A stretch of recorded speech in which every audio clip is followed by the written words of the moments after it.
My Lords, this topic arouses, understandably, a lot of emotion, but it is a difficult one to resolve satisfactorily. The Communications and Digital Committee has examined the challenge of copyright in an AI world from several angles over the last couple of years. And our conclusion as a result of that work is that the tech and creative industries need to find a mutually beneficial way forward on copyright, because in this new world they are relying on each other to succeed. The AI models and services that the tech platforms are building for consumer and commercial use, such as ChatGPT, Claude, Llama, Grok and others yet to emerge, have an insatiable and ongoing appetite for new quality data and original content.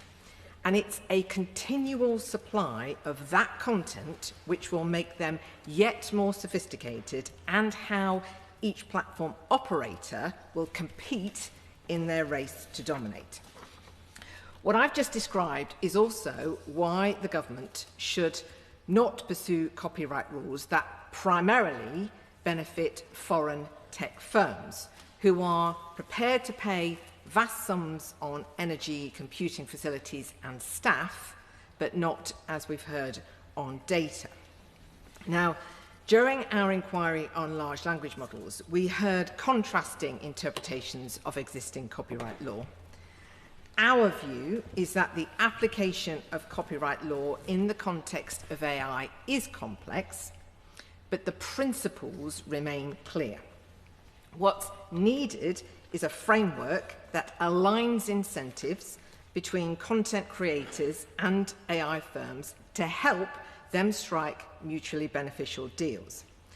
In our reports, we've called for that framework to include a transparency mechanism to let rights holders check for infringements, much better technical and legal enforceability, and measures to support a new market in responsible AI training data. And I'm pleased to say that the amendments in this group from the Noble Lady Baroness Kidron and my noble friend Viscount Camrose reflect these objectives. But I'd like to make some further comments on the way forward. While the Communications and Digital Committee has welcomed the government's copyright consultation as a step forward in making progress on this issue, we have cautioned strongly against adopting a flawed opt-out regime comparable to the version operating in the EU. Indeed, Matt Clifford's recommendation that we adopt that EU model is the only part of his excellent AI Opportunities Action Plan that I disagree with. That said, ensuring the UK remains competitive in this global market is vital.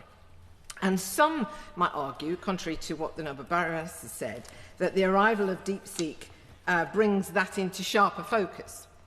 It's why, I suspect, the government prefers an opt-out model.